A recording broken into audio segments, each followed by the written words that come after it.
น้องสื่อกุ๊กกิ๊กอายุ18 ปีอยู่บ้านเซนูเมืองอุทุมพรแขวงสะหวรรณเขตพุ่นละ คิดว่าเป็นย้อนหยัง เวลาบ่ตรงกันเวลาคุยกันหั่นน่ะ มาเฮือนเพิ่นก็เลยว่าถ่ายให้ FC เบิ่งเพื่อว่า FC คนไหนที่ยังบ่เคยเห็นเนาะโดยวันนี้ก็ถือว่ามีโอกาสออกมาถ่ายทำคลิป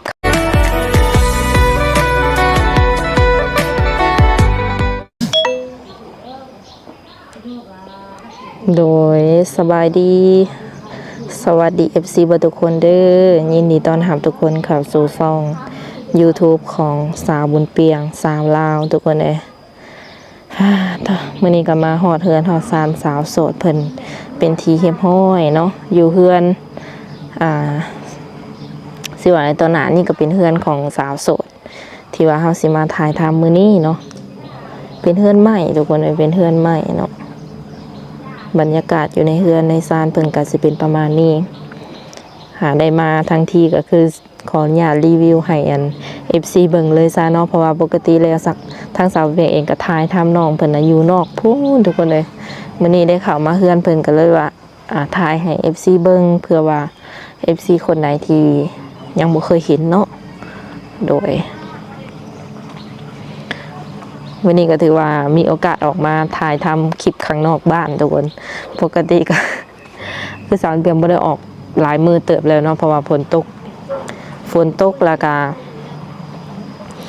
ยามดำไห้ดำหน้าแน่ช่วงนี้ก็สาวโสดเพิ่นก็สิบ่ค่อยว่างปานใดทุกคนโดยอันนี้เฮือนแบบนี้เนาะ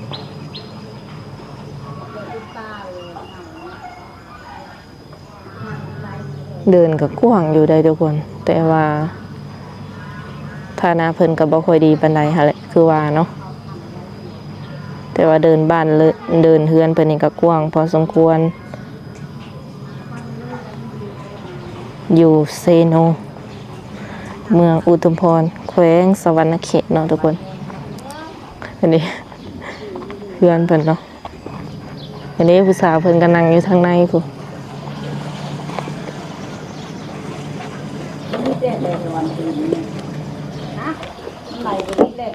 โอ้ยปลูกก็ห้าแต่ว่าตรงนี้ดอกก็ห้าก็ได้ห้าตัวนี้ต้องห้าดอก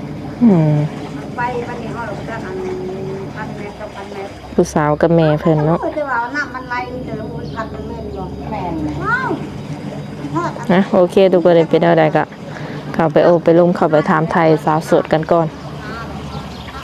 สำหรับ FC ที่ว่าตามหาคู่เนาะยังบ่ทันมีคู่มีคิงยังบ่ทันมีแฟนก็สามารถเข้ามาโอ้ลมหรือว่าเข้ามาคุยกับเพิ่นได้ทุกคนเดี๋ยวช่องทางติดต่อแม่นทักมาเอาน้ำสาวบุญเปียงได้เนาะทักมาทางเฟซก็ได้หรือว่าไลน์ก็ได้เด้อทุกคนเด้อเนาะฝากกดไลค์กดแชร์กดติดตามให้สาวบุญเปียงได้เด้อเพื่อเป็นกำลังแรงใจในการถ่ายทำคลิปต่อๆไปถ้าหากว่าผิดพลาดประการใดก็ต้องขอโทษขออภัยเพราะว่าช่วงนี้บ่ค่อยได้ถ่ายทำเนาะก็สิว่าเกะกะแน่ทุกคนเด้อโดยสบายดีโดยสบายดีสาวโสดเนาะทุกคนหลังจากที่ว่าบ่ได้เข้ามาหาตั้งแต่โดนเนาะน้องละโดยมีแต่ว่าก็สิขออนุญาตถามคืนจักเล็กจักหน่อยอะไรเนาะโดยแนะนำตัวชื่อแนวใดน้องสื่อกุ๊กกิ๊กอายุ18 ปีอยู่บ้านเซนูเมืองอุทุมพรแขวงสะหวรรณเขตพุ่นละโดยฮอดงานวันเกิดกับ19 ปีแล้วโอ้โดยเป็นคนตัวน้อยหั่นนะเป็นคนคิงบางห่างน้อยโดยน้ำหนักเท่าใดน้องละน้ำหนักน้องประมาณสัก40แล้วคนบ่มักกินข้าวกินน้ำหั่นนะ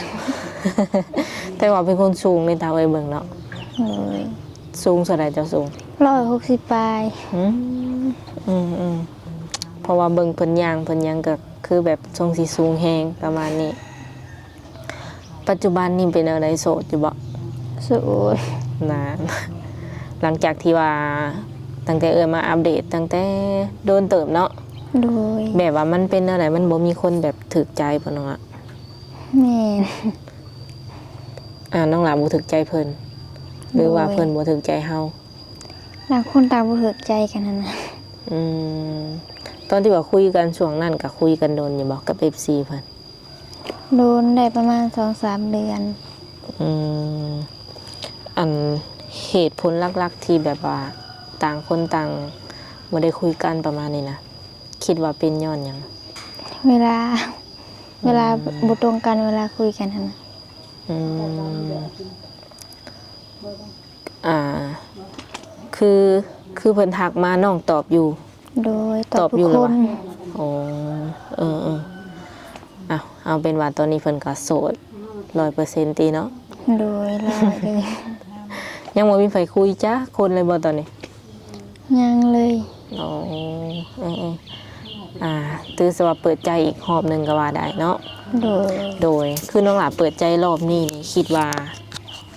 อยากได้ผู้บ่าวทางใดบัดนี้ ทางไหนก็ได้ บ่เลือกคือเก่า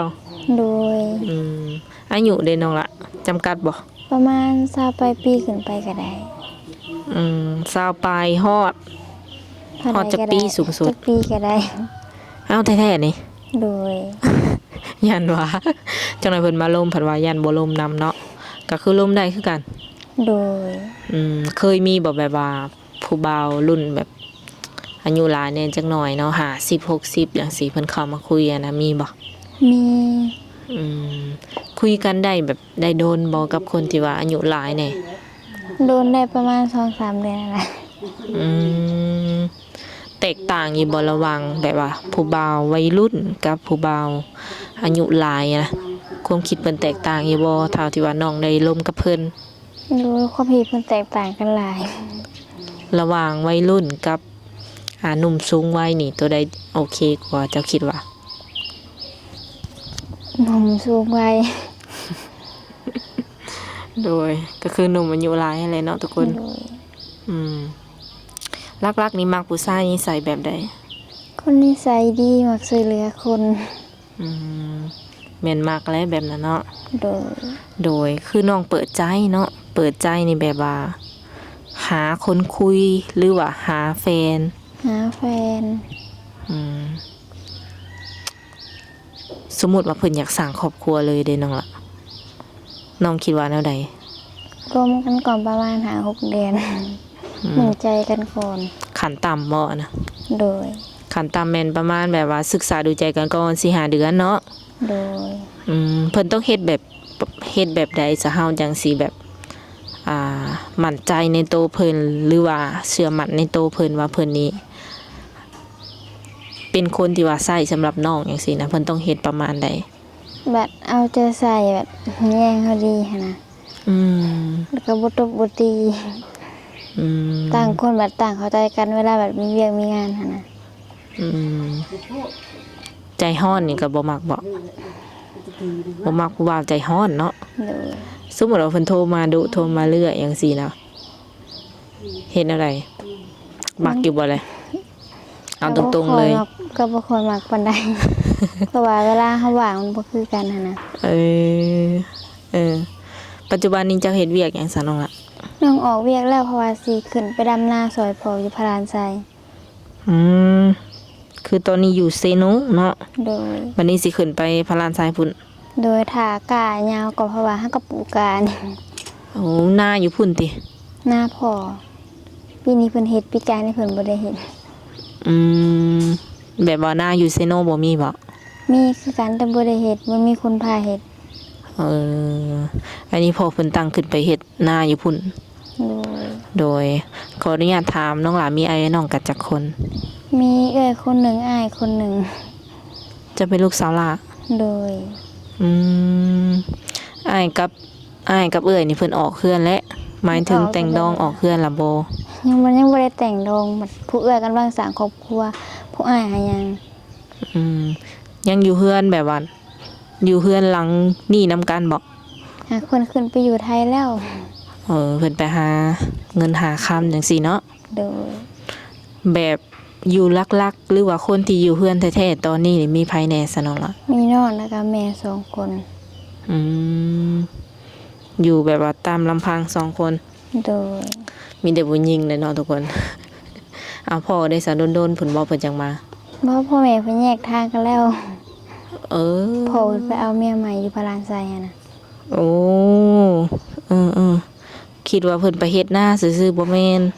เพิ่นแยกทางกันกับแม่น้องตั้งแต่น้อยยังน้อยแล้ว อืมแต่ว่าเจ้าก็ยังไปมาหาสู่หรือว่าติดต่อกับพ่อคือเก่าเนาะ โดย เออลักๆแล้วไผแบบเป็นเสาหลักของครอบครัว เอื้อย เรื่องเงินเรื่องค่าแม่นเพิ่นแม่นบ่ โดย อืมคือปีนี้เจ้าไปเฮ็ดหน้าน้ำพ่อเลยแบบว่าคันไปเฮ็ดแล้วเพิ่นแบ่งข้าวให้บ่หรือว่าไปซอยซื่อ เพิ่นแบ่งข้าวให้ ๆตะกี้เจ้าเฮ็ดเวียกหยังก็ เฮ็ดแนวกินธรรมดาแหละว่าสิไปเข้าโรงงานตัดเย็บอยู่แต่โรงงานตัดเย็บอะล่มละลายแล้วยังแต่โรงงานกลางสิไปสมัครอยู่แต่แล้วดำนาก่อน หาเงินเฮ็ดบัตรไปได้ เฮาอยากไปไทยอยู่ เลย เพราะแท้ แท้ น้องหลายอยากไปเฮ็ดงานหยัง เฮ็ดงานหยังก็ได้ซื้อแม่บ้านอิหยังก็ได้ อืม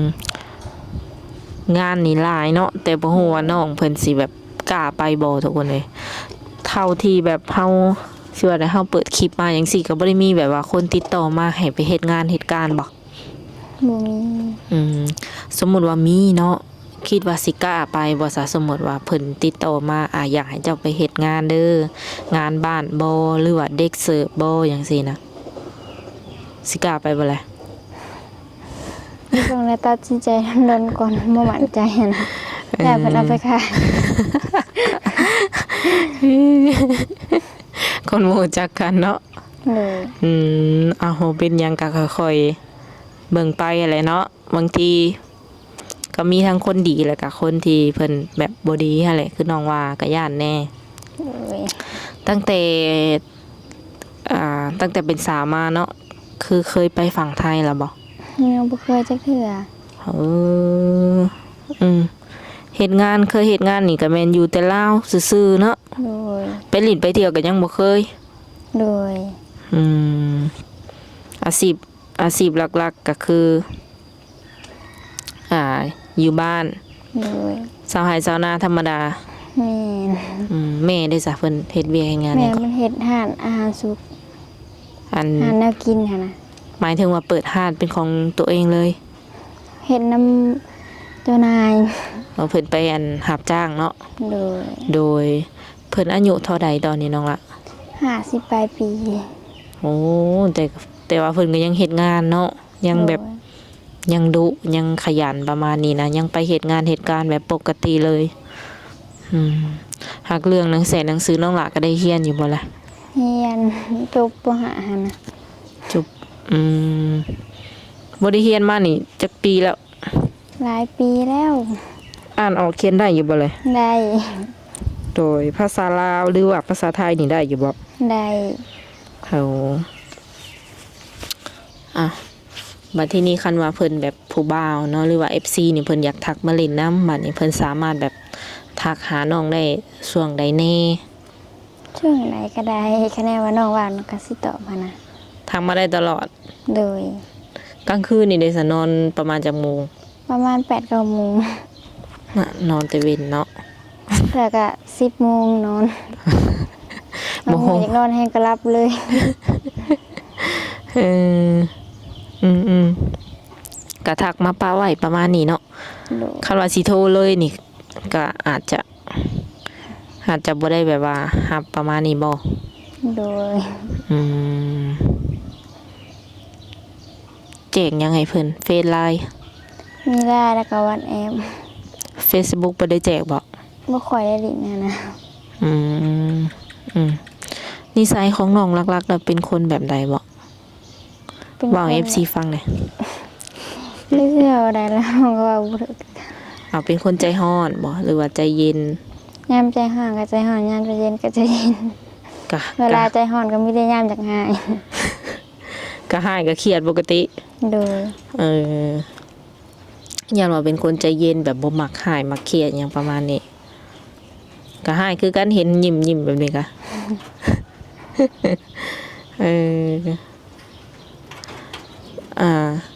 คือสมมุติว่าแม่เพิ่นไปเฮ็ดเวียกเนาะเพิ่นไปเฮ็ดเวียกนี่คือไปทุกมื้อเลยบ่ ดูวันอาทิตย์ละพักนะ อาทิตย์หนึงพักเทื่อหนึงเนาะ โดย สมมุติว่าเพิ่นไปนี่น้องเฮ็ดหยังซะอยู่เฮือน พอล้างซ้ำอยู่เฮือนนี่แหละมุกกะไปหารับจ้างเอา กับข้าวกับน้ำเฮ็ดเป็นอยู่บ่ เป็น เจ้าหั่นใด โดยเคยไปเฮ็ดแนวกินอยู่เมืองโซนอยู่ไปเป็นแม่บ้านหา6 เดือนเฮ็ดแนวกินให้คนงาน เอออืม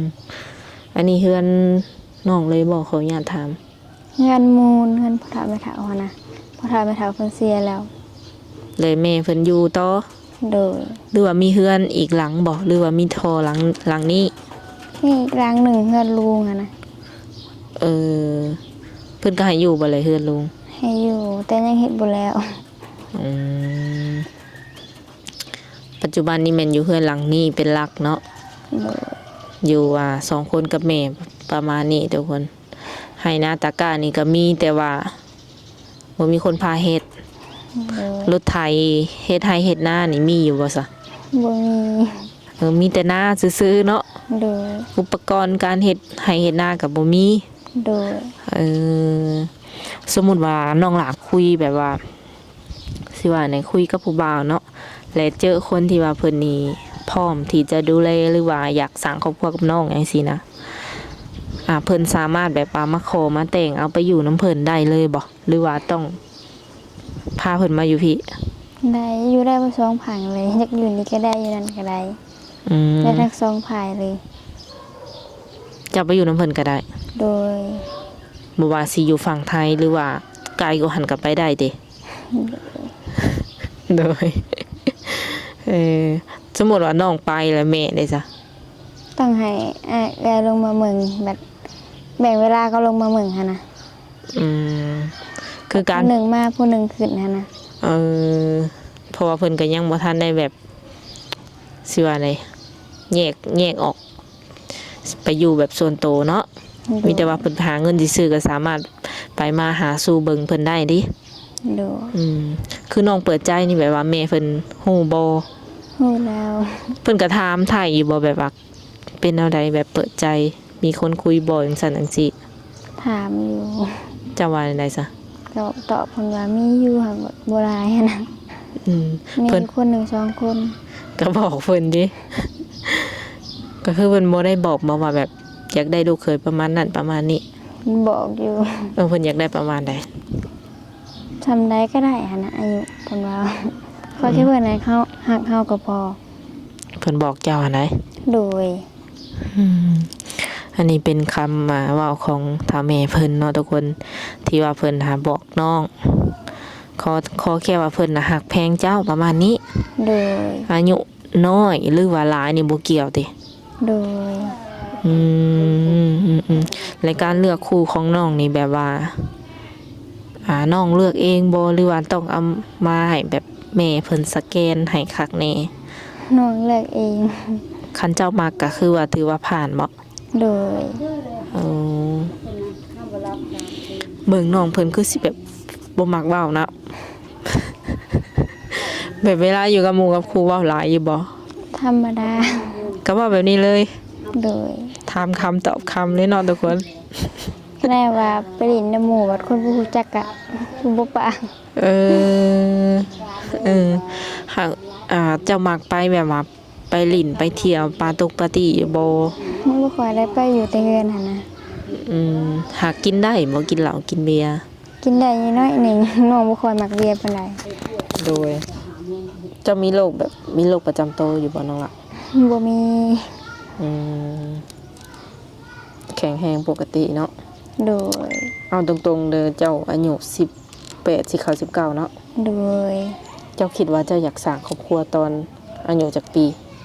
ประมาณ20ปีเกือบปี20ปีนี่แหละ ยังอีก2ปีเนาะ18สิ